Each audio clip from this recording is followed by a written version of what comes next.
پیارے پاکستان کے پیارے پاکستانیوں،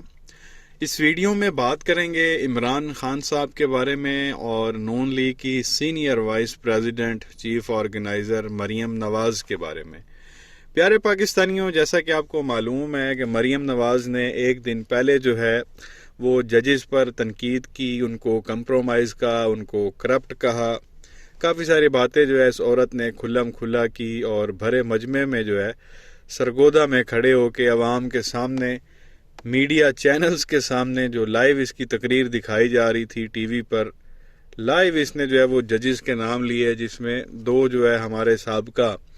چیف جسٹس ہیں، جس میں ثاقب نثار اور آصف سعید کھوسہ، اس کا اس عورت نے بھرے مجمع میں نام لیا۔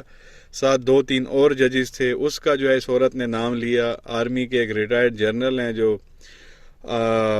DGISI رہ چکی ہیں، اب تو وہ ریٹائر ہو گئے ہیں، اس کا اس عورت نے نام لیا، اور آپ کہہ لیں کہ صحیح اچھی خاصی اس نے تنقید کی، ایسی تیسی پھیر کے اس نے رکھ دی۔ بالکل اس نے نہیں سوچا کہ اگر میں اس طرح سے ججز کا نام لوں گی تو اس کا وہ کیا اثر پڑے گا، اور یہ کوئی طریقہ کار نہیں ہے، اس طرح سے تو ملک آگے جا ہی نہیں سکتا۔ فیصلے اگر آپ کے حق میں آ رہے ہوں تو ٹھیک ہے، اگر آپ کے حق میں نہ آ رہے ہوں تو آپ وہ تنقید کرنا شروع کر دو، اس طرح سے تو ملک کبھی بھی آگے نہیں جا سکتا۔ تو اس پر وہ خان صاحب نے ایک ٹویٹ کی، یہ ٹویٹ آپ کے سامنے ہے، جس میں وہ خان صاحب کہتے ہیں کہ PDM اور کرپشن کے پیسے پر پلنے والی ایک بگڑی خاتون مریم کے سپریم کورٹ کے ججز پر شرمناک اور سوچے سمجھے حملوں کا واحد ہدف انتخابات سے فرار ہے، اگرچہ یہ آئین کو روند کر ہی حاصل ہو۔ سپریم کورٹ آف پاکستان پر حملوں سے یہ گروہ پاکستان میں جنگل کا قانون راسخ کرنے کے ساتھ وفاق کو شدید نقصان پہنچا رہا ہے۔ تو خان صاحب یہ کہہ رہے ہیں کہ یہ اس نے تنقید کی ہے، جو حملے اس نے کیے ہیں، اس کا واحد ہدف ہے، اس کی کرنے کی وجہ یہ ہے کہ الیکشن ہے وہ ٹائم پر نہ ہو، چاہے اس کے لیے یہ آئین بیسیکلی آپ کہہ لیں کہ پھاڑ کے ردی کی ٹوکری میں ہی کیوں نہ ان کو پھینکنا پڑے، یہ ایسا کریں گے۔ وجہ یہ آپ کو پتہ ہے کہ الیکشنز کو لے کے وہ ایک بینچ بنا ہوا ہے سپریم کورٹ میں، جو اس کیس کو سن رہا ہے کہ الیکشن کب ہونے چاہیے، 90 دن میں ہونے چاہیے، نہیں ہونے چاہیے۔ اس پر وہ ایک کیس چل رہا ہے، اور آئین کے مطابق آپ کو پتہ ہے کہ الیکشن 90 دن کے اندر وہ کرانا ضروری ہے، اگر مدت 5 سال پوری نہ ہو۔ 5 سال اگر تو وہ مدت پوری ہوتی ہے تو پھر 2 مہینے میں آپ نے کرانے ہوتے ہیں، 60 دنوں میں، اور اگر مدت پوری نہ ہو تو پھر 90 دن میں کرانے ہوتے ہیں۔ تو اب 90 دن کے اندر وہ الیکشن ہونے ہیں، اور کافی وہ ٹائم ہو چکا ہے، اسمبلیاں ٹوٹی ہوئی ہیں، اور اب کیس چل رہا ہے کہ عارف علوی جو صدر ہیں انہوں نے 9 اپریل کی ڈیٹ بھی دے دی تھی، لیکن یہ معاملہ جان بوجھ کے گھسیٹ کے عدالت میں لے کے گئے ہیں۔ وہاں پہ اب ایک بینچ بنا ہے، اور آئین اور قانون کے مطابق انہوں نے فیصلہ یہی دینا ججوں نے۔ ظاہر ہے ججوں نے آئین کو دیکھ کے کہنا نا کہ آئین میں کیا لکھا ہے، اور اس کے مطابق وہ فیصلہ کریں گے، تو اس کے مطابق تو 90 دن میں الیکشن ہونے چاہیے، اور سپریم کورٹ کا بھی یہی فیصلہ ہوگا کہ بھائی آپ 90 دن کے اندر وہ الیکشن کرائیں، اور وہ کوئی ڈیٹ بھی دے سکتے ہیں، یا سپریم کورٹ الیکشن کمیشن کو حکم دے سکتی ہے کہ بھائی 90 دن کے اندر ہی الیکشن ہو اور آپ کوئی ڈیٹ دیں، یہ کام ہو سکتا ہے۔ اب نانی مریم نے وہ رائے فرار اختیار کی ہوئی ہے، کیونکہ الیکشن یہ لوگ کرانا نہیں چاہتے، اور ان کو پتہ ہے کہ فیصلہ آئین اور قانون کے مطابق آنا ہے، اور وہ 90 دن کے اندر ہی ہوگا۔ تو اس نانی مریم نے کیا کام پکڑا کہ ان ججوں پر ہی تنقید کرنا شروع کر دی کہ بھائی یہ بکے ہوئے ہیں، یہ کرپٹ ہیں، یہ کمپرومائز ہیں، ان کے پہلے فیصلے اس طرح کے ہیں، تاکہ وہ جج خود ہی بولیں کہ بھائی ہم اس بینچ کا حصہ نہیں رہنا چاہتے، ہم کوئی فیصلہ نہیں کرنا چاہتے، آپ کوئی نیا بینچ ڈھونڈ لیں یا کوئی نیا بینچ بنائیں۔ اور جب اس نے سب کے نام کو 5-7 اس نے گنوا دیے کھڑے میں، پیچھے رہ کتنے کے جج جاتے ہیں جو آ کے پھر بینچ بنائیں گے، اور آ کے یوں بینچ بنتا رہے گا، ٹوٹتا رہے گا، 90 دن سے تو زیادہ ٹائم ویسے ہی ہو جانا ہے۔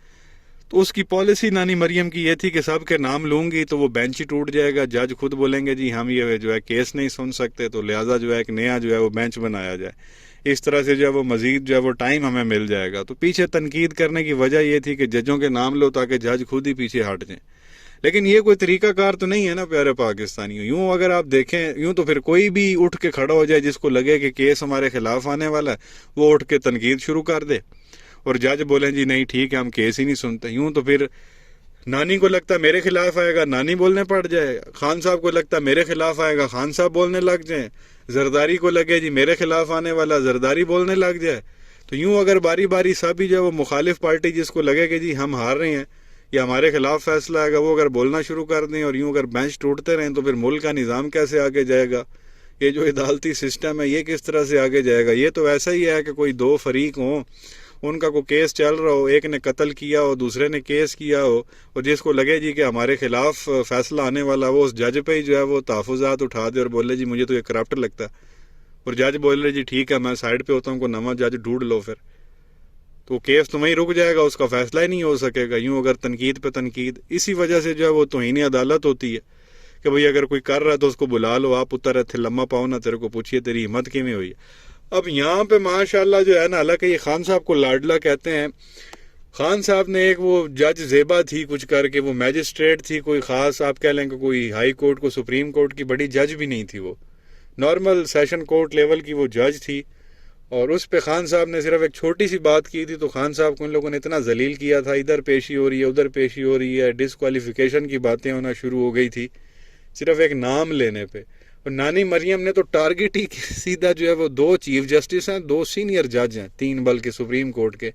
ان کا نام لے کے جو ہے وہ صورت نے باتیں کی ہیں، لیکن اس کو توہین عدالت پہ کوئی بلانے کے لیے تیار نہیں ہے۔ تو یہ کس طرح کا معیار ہے، یہ کس طرح کا جو ہے وہ میرٹ ہے؟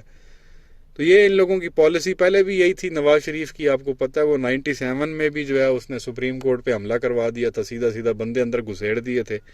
اور اسی جو ہے آپ کہہ لیں پالیسی پہ اس کی بیٹی چل رہی ہے، بھرے مجمع میں جو ہے وہ نام لے رہی ہے اور دنیا کو پتہ نہیں کیا میسج دینا چاہ رہی ہے۔ اندازہ کریں نا دنیا کیا سوچے گی بھئی یہاں پہ ان لوگوں کو اتنی چھوٹ ہے کہ یہ جو مرضی جو ہے وہ اعلیٰ عدلیہ کے ججز کے بارے میں بولتے رہیں، ان کو کوئی عدالت میں بلا نہیں سکتا۔ تو انہیں عدالت پہ کہ آؤ نا جی آپ نے کس طرح سٹیٹمنٹ دی آپ کے پاس، اب نانی مریم جو نے جو الزام لگائے ہیں اور ججوں کے نام لیے ہیں، سپریم کورٹ بلا لے ان کو عدالت میں، نانی مریم کو، اور بولے نا کہ آؤ جی تھے، آپ کی ہمت کیسے ہوئی ہمارا نام لینے کی، جو آپ نے الزامات لگائے ہیں اس کے کیا کوئی ثبوت ہیں آپ کے پاس؟ تو بلانا چاہیں تو وہ بلا سکتے ہیں، لیکن وہ بلائیں تو اپنا بات تو یہ ہے، اور اس کو پتہ ہے، اور حالانکہ یہ عورت خود ضمانت پہ ہے یہ ملزمہ ہے، کنوکٹڈ ہے سپریم کورٹ سے، 7 سال کی اس کو سزا ہوئی ہوئی ہے، اور اس کے باوجود سزا دینے والوں کو جو ہے اس نے دیکھ لیں ایسی تیسی پھیر رہی ہے، اور نیشنل ٹیلی ویژن پہ سارا کچھ لائیو دکھایا جا رہا ہے، ملک میں یہ تماشا چل رہا ہے۔ اگر اس طرح سے معاملات چلتے رہیں گے تو یہ تو پھر کوئی نظام ہی نہیں ہے، ملک جو ہے وہ آگے چل ہی نہیں سکتا۔ بالکل تنقید پہ تنقید کرتے رہو، جس بھی ادارے سے آپ کو مخالفت ہے ان کے نام لے کے جی ٹور دو ان کو آگے۔ اب یہ تو سیاستدان ہیں، وہ لوگ تو آگے آ نہیں سکتے۔ اب خدا نہ خواستہ اگر ججز میڈیا پہ آ جاتے ہیں جس کے انہوں نے نام لیے اور بیانات دینا شروع کر دیتے ہیں تو پھر رہ کیا جائے گا پیچھے؟ تو یہ اتنی سی بات ہے یہاں پہ، لیکن اب بندہ کیا بولے،